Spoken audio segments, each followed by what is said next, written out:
Welcome back to CFO Weekly, where we're talking with financial leaders about how to build efficiency in their teams, create time for strategy, and ultimately get results. This podcast is brought to you by Personiv, the trusted leader in finance and accounting outsourcing for over 30 years. See how Personiv's customized solutions can help you streamline your operations with teams that start as small as one. Visit the website at personiv.com to learn more. I'm your host, Megan Weiss. Let's jump right in. Today, my guest is Daniel Welch, CFO of Kate Farms.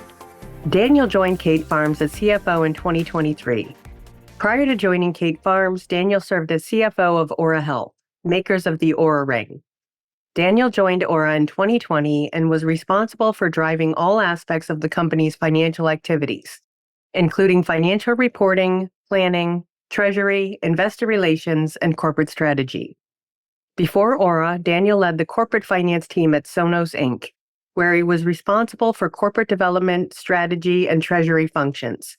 He helped launch the company's corporate development and investor relations functions at IPO and led multiple acquisitions and investments on behalf of the company. Before Sonos, he was a vice president in the investment banking group at Morgan Stanley. Over an 11-year career in investment banking, Daniel guided many companies through mergers, acquisitions, capital raising activities, and IPOs. He holds a BBA in finance from Baylor University. Daniel has had a lifelong passion for health and wellness and a continuous desire to enable people to live healthy, active lives through innovative products and solutions. Daniel, it's a pleasure to have you on this episode of CFO Weekly. Thank you, Megan. It's great to be on. Yeah, today our topic is twofold. We'll be discussing personal performance as an executive, as well as successfully scaling high-growth businesses. And I'm looking forward to learning about you and learning from your experiences. So let's get started. Sounds great. First of all, given your diverse background and extensive experience as a finance executive, I'm curious to know, A, what inspired you to pursue a career in finance? And then B, give us just a brief overview of your journey to date and how that has shaped your approach to leadership and personal performance. Sure. So maybe to answer the first question first, what originally attracted me to a career in finance? I really got interested in finance in college. I kind of went to college thinking that finance might be an interesting topic to study, but really didn't have much of a perspective on sort of what was involved in that. When I arrived at college, I started taking business classes and found business in general to be very interesting. And then when it came time to declare a major, I ultimately landed on finance because I was really sort of intrigued by how finance it sort of had this theoretical aspect to it. There's more uncertainty in finance. And to me, that was really appealing. Areas with uncertainty are ultimately challenging. And that's where, over time, experience and judgment can become more important and really influence the trajectory and the success of someone's finance career. So you had topics like accounting, which were much more cut and dry. They're very specific. There are rules to follow. Everything kind of fits in a neat little box. You had areas like marketing, which seemed a little bit too creative for me, although I did have kind of a creativity background being a musician. And finance just seemed like this really cool merging of theoretical concepts. There's a little bit of science to it. There's mathematics to it. And so that was just really fascinating to me. I think what's really continues to be interesting about finance is there's this continual process in the world of finance of hypothesizing, testing, learning, improving based on what you learn, and sort of repeating that loop over and over again. And that's always been really fascinating to me, just trying to get better, get smarter, and learn more as my career progresses. And yeah, the more time I spend in this field, the more it is just fascinating to me. I think the sort of personal performance piece on that and sort of the shaping of my overall leadership has sort of evolved over time. If you think about my career is sort of divided into two pieces. The first being a career that was in the investment banking industry. I worked for a few different boutiques and ultimately ended up at Morgan Stanley. I spent a total of over 11 years in investment banking, which is about, 7 years or 9 years longer than most people spend in investment banking. But I thought for a time period, that was the future of my career. I was going to be a senior investment banker at Morgan Stanley. But I really had a kind of a turning point in my career. And that led me to the second phase of my career, which was getting involved in really fascinating consumer-oriented companies that had strong products, strong brand. And that second phase of my career has really been the most fascinating and the most rewarding. So, what inspired you to make the leap from investment banking into the corporate world? Yeah, it's a great question. I'm a really big believer in aligning the work that you do with your personal mission and your passion and your purpose. And I think I just hit a point in investment banking where I had sort of learned all of the things that I wanted to learn in that career and hit the realization that it wasn't truly aligned with sort of my internal purpose and what I wanted to do long term. And when you hit that realization, it becomes sort of pressing to think about what's next. And so I sort of felt this sense of urgency to look around. Oddly enough, when I was at Morgan Stanley, I wasn't covering consumer companies at all. I was actually covering energy companies, oil and gas specifically. So I had a bunch of big global clients and was flying around the globe advising on different energy infrastructure products or projects. And I really wanted to make a change. I loved consumer focused businesses, whether it was CPG or technology. And so I took my time. I looked at a lot of different opportunities. When the right one came along, I made the switch. And in your journey as a CFO, you've undoubtedly come across numerous challenges. So, can you share a particular instance where you faced a significant hurdle in your personal performance and how you overcame it to achieve success? Yeah, this is a great question. I think there were probably two major points in my career where I faced personal performance hurdles. I would say the first one is when I transitioned out of investment banking into my first sort of quote unquote corporate role, as we would have called it on the investment banking side, or industry role.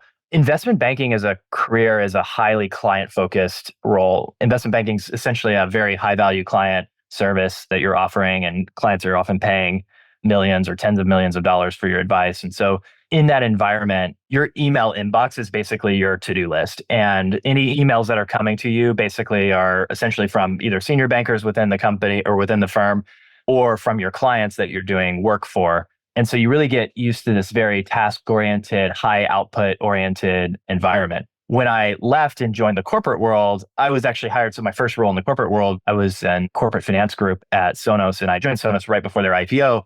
And I came in really with a focus on building out some very specific functions of the company sort of after that IPO was to happen. So I had a hand in building out all of the investor relations, the corporate development, kind of corporate strategy practices. And when I arrived there, I had sort of a wide-ranging set of responsibilities, and a lot of legacy stuff kind of got thrown at me. And I found myself getting buried in emails and approvals and meetings and HR stuff. And there were dozens of Slack channels to keep up with. And I was just completely astounded by how much of the day could be spent just doing busy work. And that is not at all what I was used to in banking, which was, as I said, very highly output driven, task oriented. And so I kind of had this realization that I could spend my entire day being very busy, but not actually really accomplishing anything. And so I kind of had to figure out how to redesign the way that I worked in this very, very different environment. The author, Cal Newport, he wrote a couple of really fascinating books about work and productivity. His most recent one is called Slow Productivity. He coined a really good term for it, and he calls it pseudo productivity. And it's sort of this idea that all the activity that we do at work, whether it's the emails or the Slack messages or the meetings, they give the appearance of productivity because there's a lot of activity associated with them, but they don't actually really produce anything, at least not most of the time. And so I think I put a LinkedIn post out about this recently, maybe a couple of weeks ago, and the headline was something like, busyness does not always equal productivity. And true productivity today actually looks like the opposite of some of those things. The busy work of emails and meetings and stuff. Sometimes you have to just figure out how to time box that stuff and really focus on the things that drive value. That was probably the first big hurdle. And then the second hurdle was when I took on my first CFO role. So my first CFO role was with a company called Oura. They're the makers of the Oura Ring. I spent 3 years at that company, really scaling it. I think it did about 5x the amount of revenue from the time I started to the time I left. And in that role, you're suddenly responsible for a lot more things, right? So that busyness versus productivity trade-off carries a lot higher consequences. And so growth company CFOs, as you probably know, are still very much doers. So I didn't really have the luxury of hiring an army of expert lieutenants who could execute on all the different objectives that we needed to accomplish at any given time. And on top of that, I'm now the one that's responsible for setting financial and strategic priorities for an entire organization. So I did a lot of searching and discovered that there's no comprehensive user's manual for the growth company CFO. But there's a lot of resources out there, just no one's written a comprehensive book on it. So I spent a lot of time scouring the web, podcasts, reading books, Substacks, all of that sort of sources to try to piece together a framework for how to operate. And so that's a continuing journey, and I'm always learning and trying to improve. And in that process, I've covered everything from leadership to how to allocate capital to tactical things like how to manage your inbox and your communication. So those are probably two really big hurdles in my career that I had to overcome, is just learning how to work in a completely different way to make sure that I was focused on productivity and not sort of getting caught up in this sort of day-to-day things that can be distractions. I'm just curious, but as a CFO or coming into the role of a CFO, how is it that you immerse yourself in the business? How do you get to know what it is the business actually does and who it does it for? Yeah, that's a great question. And in my first CFO role, we were in a completely distributed environment. So this is at the peak of COVID. There was no in-office meetings. So it was really hard to get that sort of osmosis learning that you get from sitting alongside your colleagues, being in person in meetings, water cooler chat, all of that. I think you have to be really deliberate about building and making connections within the organization. I think it's really easy for some executives to become siloed off and sort of work very independently. And there's certainly times for that. And sometimes you need to be able to silo yourself off and make independent decisions. But I think it's equally important to understand when you need to be deliberate about making connections across the organization. And that means connecting with folks that are your peers. So whether it's your chief marketing officer or your chief people officer or chief operations officer, to really dig into and understand the business. It also means going down in the organization and talking to folks at different levels of seniority and understanding what their day-to-day is. And what's fascinating is when you do that, you hear a lot of feedback. Not only do you gain knowledge about how the organization works, but a lot of times you get really interesting ideas and feedback on how to improve things, where there might be pockets of efficiency that can be realized, savings or margin improvements. So yeah, I think it's really about just being deliberate, and you have to take that initiative and not wait for folks to come tell you, because if you do that, you'll never fully understand how things work. You really have to go in there and ask the questions yourself and find the right people. And many executives, including yourself, are navigating the complexities of personal performance while performing demanding roles. So what habits or rituals have you adopted to consistently maintain high levels of performance? Yeah, I think number one for me is having your personal purpose connected to the mission of the company. I think that's a must. I realize that not everyone working at different companies and in different roles can achieve that. But I do believe that if there isn't a sense of purpose behind what you do, it'll be really hard to sustain high performance over a long period of time. And yeah, sure, you can sustain levels of high performance for short bursts or maybe even for a few years. But if it's not infused with that sense of purpose and it's not aligned to your personal mission, and you're not getting value out of the value that you're contributing to an organization, it's just not going to be sustainable for a long period of time. And I would say purpose is really about finding that fit where what you do delivers value to the world, it delivers value to the organization. It's also something that you're good at. And when you have all those pieces in place, that sort of feedback loop just fuels you like nothing else. It creates a sense of motivation that is really tough to find if you're trying to find that motivation externally. So it's really about finding that purpose and getting that organic motivation. The second thing is that I'm a big believer in physical fitness. You can definitely be successful without being fit, but there's really just something about building a solid base of physical fitness that sets you up for success. Physical fitness builds mental stamina. It sets a higher pain tolerance for individuals.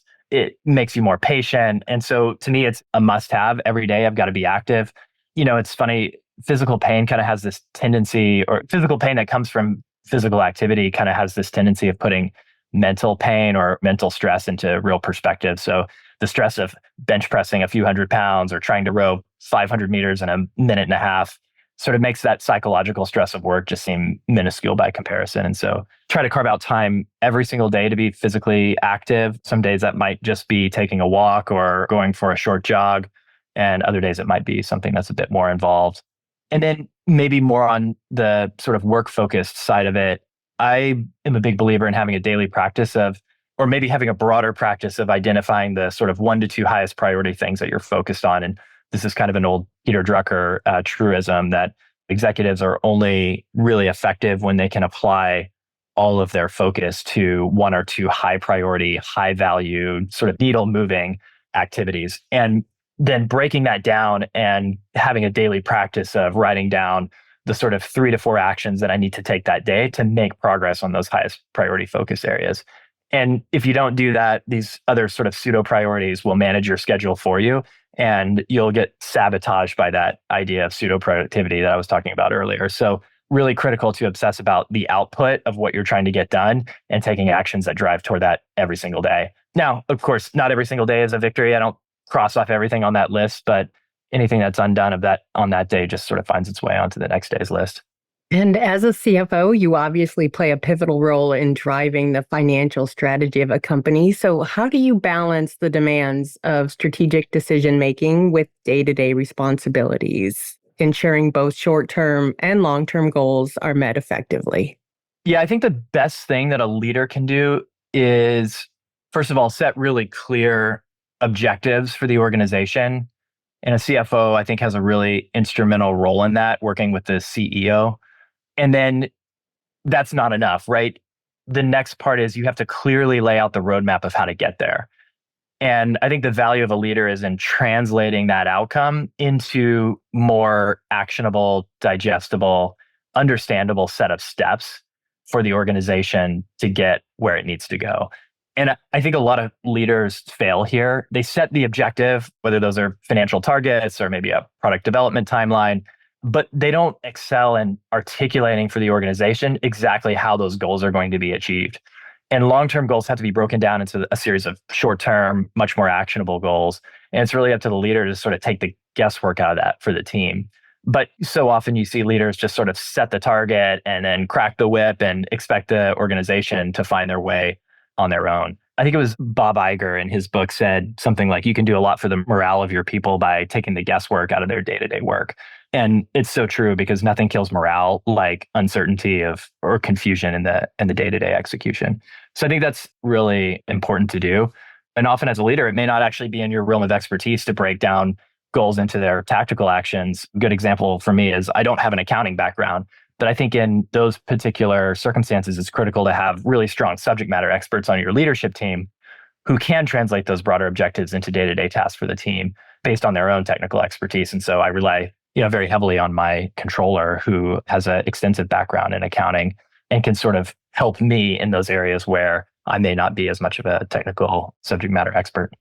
And let's talk about scaling high growth businesses. In your experience, what are some of the key strategies that you've employed to successfully scale companies, particularly in the consumer sector? Yeah, the consumer sector is difficult. Scaling consumer-focused businesses can be really hard. You're basically trying to win a popularity contest, and that contest can be difficult and expensive. And as a result, there's been a lot of failure in the consumer space, whether it's technology or CPG or beauty. Any of those sort of consumer-facing businesses have a really high hurdle to clear. I think really, first and foremost, success for a high-growth consumer-facing business starts with the product. You've got to have a product that's innovative, it's unique, it's a must-have product, pure and simple. There's really no way around it. Fortunately, I've been able to be a part of some organizations that had really strong products. So for Sonos, was connecting high quality speakers throughout your home using Wi-Fi. And that was a novel concept at the time that was introduced. And they continue to be the leader in that space.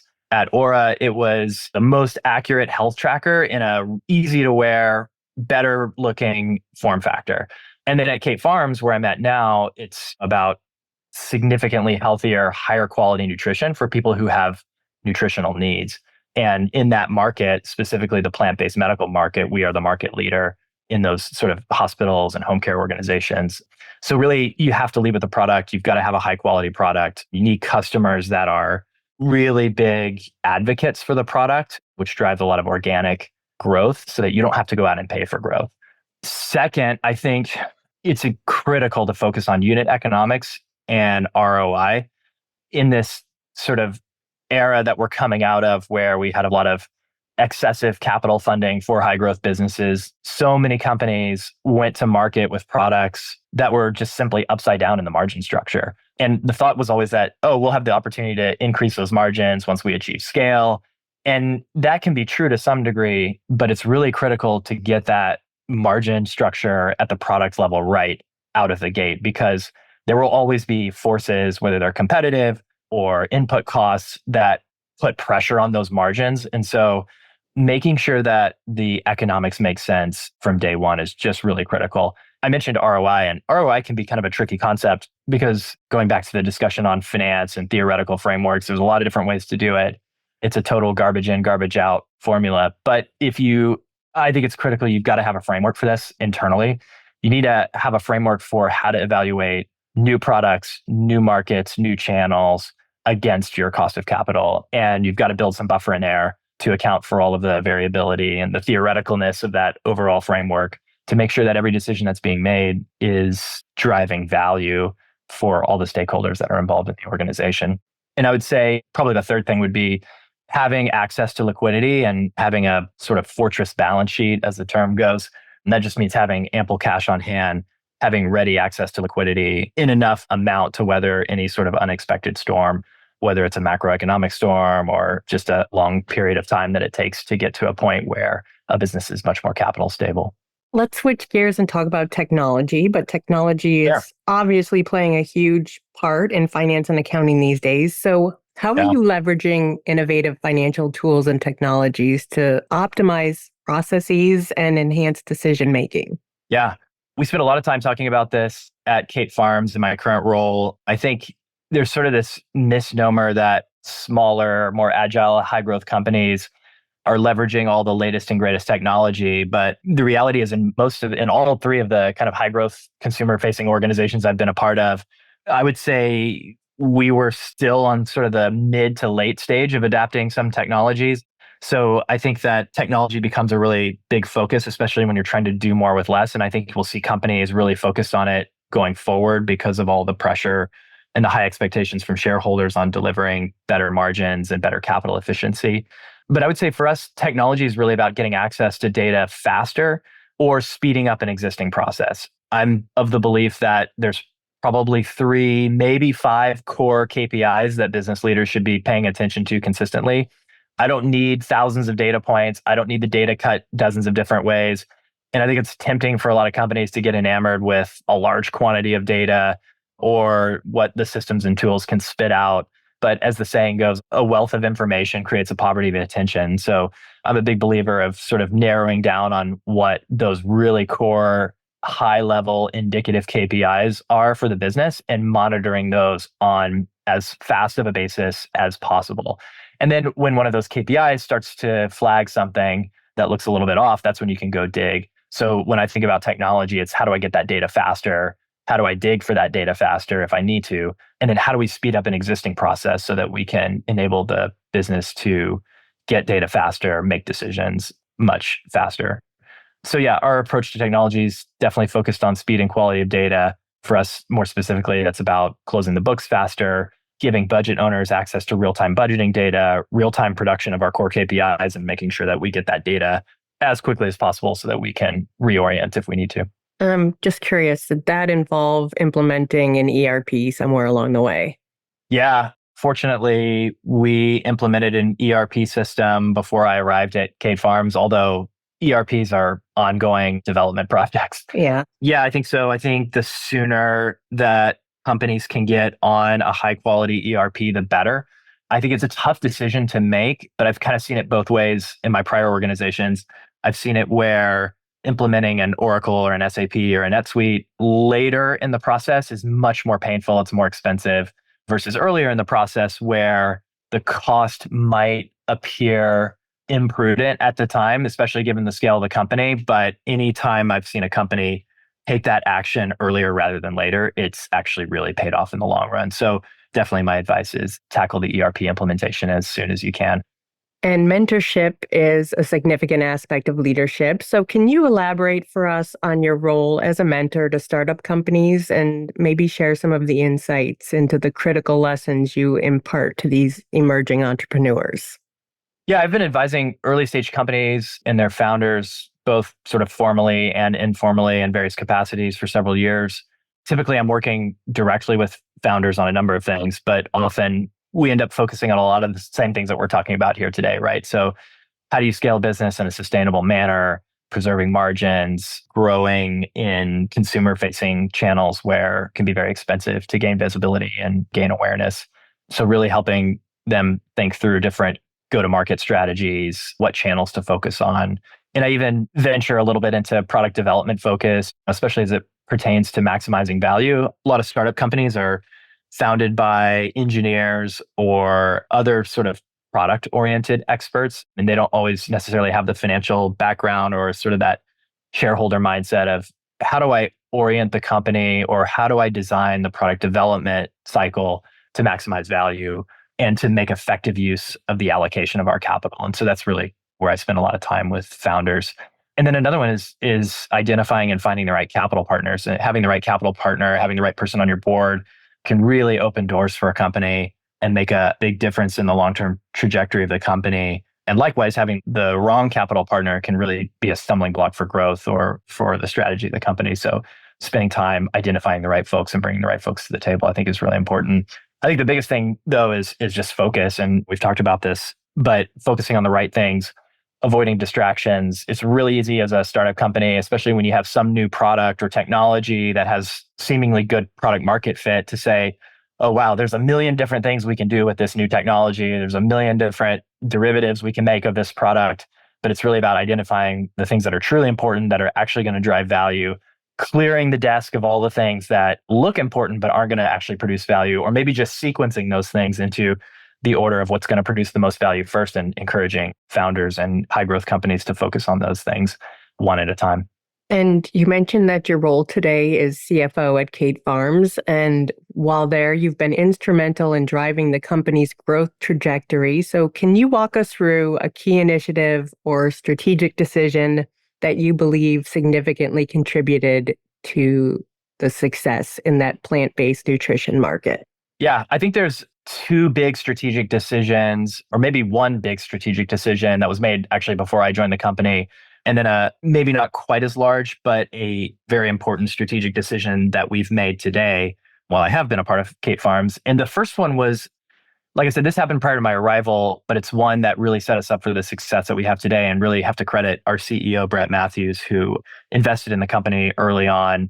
Wasn't the original founder, but was almost like a founder. So when Kate Farms first started out, they were making these meal replacement shakes that were 100% USDA organic, plant-based, no common allergens, and obviously being plant-based, no milk-based proteins. And some of those things are not well tolerated by people, especially people who have medical needs. But they were selling these products in retail. So you can imagine going to your local health food store, and that's where you would see Kate Farms products on the shelf next to every other plant-based, ready-to-drink option that's on the shelf, and really facing margin pressure. And like I said, going back to scaling a consumer-facing business is a very expensive proposition in a lot of ways. And so Brett's sort of foresight was, this is a product that's designed for people who have medical needs. So let's shut down this retail business and focus specifically on medical markets and medical channels. And so they went through that long and painful process of getting healthcare reimbursement approved. So our products are approved for reimbursement through Medicare, Medicaid. We're on a majority of the state WIC programs, and then private health insurers as well. And in so doing, really built a unique go-to-market model that none of the other sort of plant-based, ready-to-drink businesses were doing at the time. And that's really what has set the business up for success today. I like to joke with people that Kate Farms is one of the biggest consumer brands you've probably never heard of, because a majority of our revenue comes from the medical channel. So it's hospitals, it's home care, post-acute care organizations. And then we have a sizable portion of our business that's direct-to-consumer e-commerce. And so that's usually folks that are paying out of pocket, or they're buying our kind of more consumer-facing products, which is our adult and kids nutrition shakes. And those are a little bit more oriented toward the general population. You don't need a prescription to be on them, or you don't necessarily need a doctor recommendation. But a lot of our customers and patients are coming to us because of that healthcare provider recommendation. And over this time, we've built this credibility in the medical space. And that led to us getting this designation as the number one recommended plant-based brand by healthcare providers. And so that sort of tees up the second strategic decision that we've made. And it's really about that re-entry into retail. So we're available in something like 99% of hospitals in the United States. And we're available online on capefarms.com and Amazon and some of these other online marketplaces. But you will not find us in most grocery stores or drugstores. And the reason for that was intentional, obviously. But to grow this business to where we want it to be eventually, we will need to be in retail. And so the strategic decision there was to really slow walk that process. And we started with a test at a regional grocery store in Texas called HEB. So we're in over 230 of their stores. And we are really testing, learning, iterating to get it right before we roll out more broadly across the country. And so it's really about leveraging that credibility that we've built as the number one recommended plant-based brand on the medical side to drive that pull through for the customer in the retail store. And so we're going to take our time. We're going to get it right. I know that for a lot of CPG companies, retail distribution is existential. You have to get it. You got to get out there. And a lot of them get squeezed on the margin side. And so we're really trying to build this business model in the right way so that it leverages that credibility we've built on the medical side and will ultimately be successful in all the channels where we sell.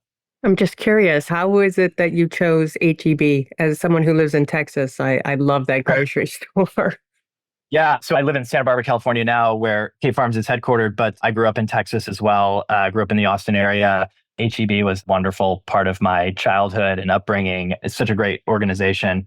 Our CEO, Brett, had some connection to the senior team there. HEB is a fantastic and flexible organization, and were willing to work with us on the test. And so it was sort of a natural partnership. And we entered into that late last year and went live in a majority of their stores kind of late December, early January.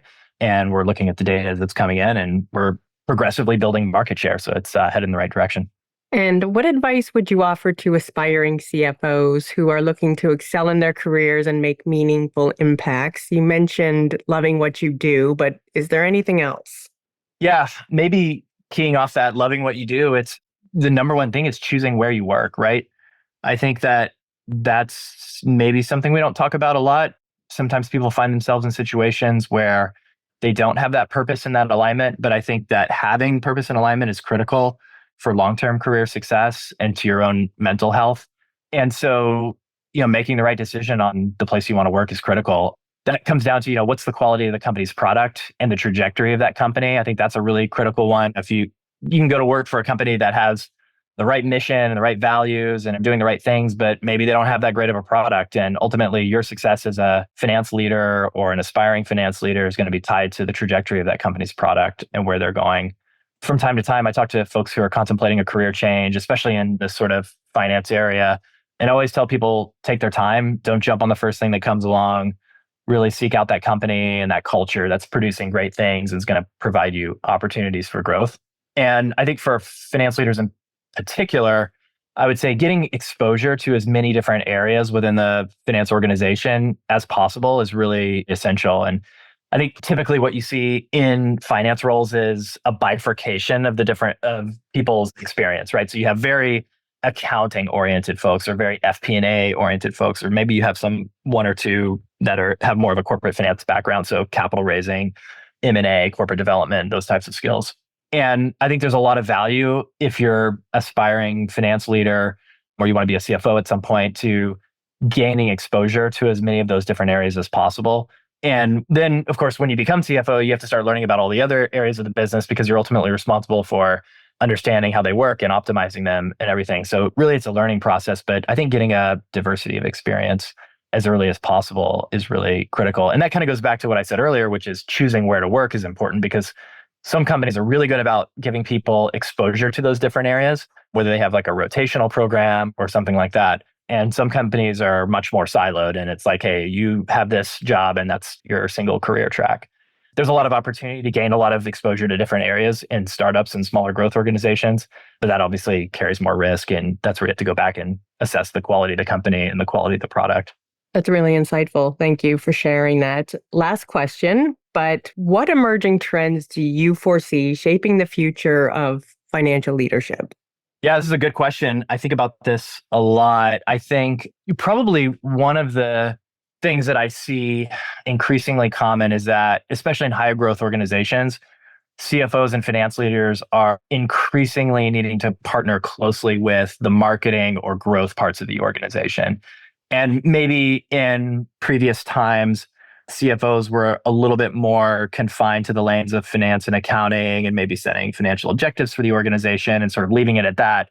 There's really been a high value placed on the partnership that the finance organization has with marketing and with growth, whether it's you have a chief marketing officer or a chief commercial officer.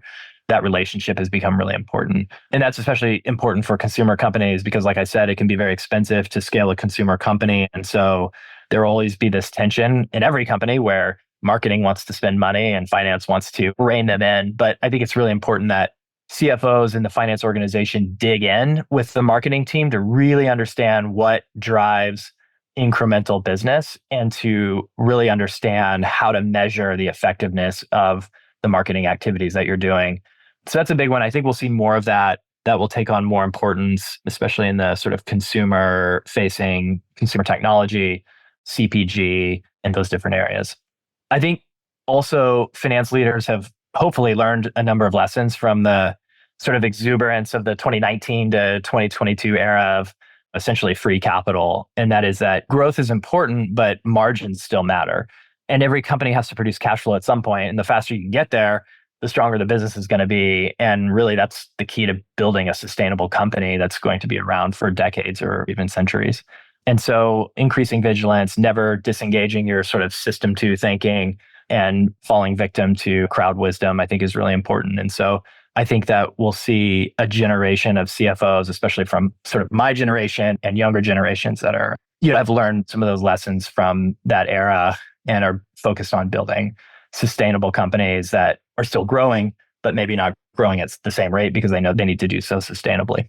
I would say some of the trends I see in my particular area in my industry, which is sort of that health and wellness space, is that consumers are really taking charge of their own health outcomes. And I think that's a really important one for companies that are in this space and for finance leaders to really understand. Consumers are empowered by new sources of knowledge and data about themselves. They're taking control of their health. They're getting educated. We've seen the rise of health influencers and social media. We've also seen the rise of a lot of health misinformation. There's a lot of that out there. But consumers, by and large, have a lot more tools at their disposal, whether it's through wearables or apps or other information sources to really take control of their health. And so I think that's a big trend that we're seeing. I think more specifically in sort of the health and wellness food products, customers are really focused on ingredient quality. So they want to see products that have high quality ingredients, mostly pronounceable ingredients. I know some vitamins have some kind of scary scientific sounding names, but for the most part, they want to know what's in their products. There's a lot of products coming out with functional ingredients. And I think there's a healthy amount of consumer skepticism around some of those things. So they'll really have to prove that out. But really, we'll see a lot of focus from consumers on the quality of the products they're consuming and even a willingness to spend a little bit more for the right products. Daniel, thank you so much for being my guest today. Absolutely. This has been fun. Yeah, I really enjoyed speaking with you. And thanks for finding the time to be here with us today. I wish you and Kate Farms all the best. Thank you so much, Megan. And to our listeners, please tune in next week. And until then, take care. You've been listening to CFO Weekly, presented by Personiv. Please subscribe wherever you get your podcasts to hear all of our episodes. Want to learn more? Check out personiv.com. Thanks for listening.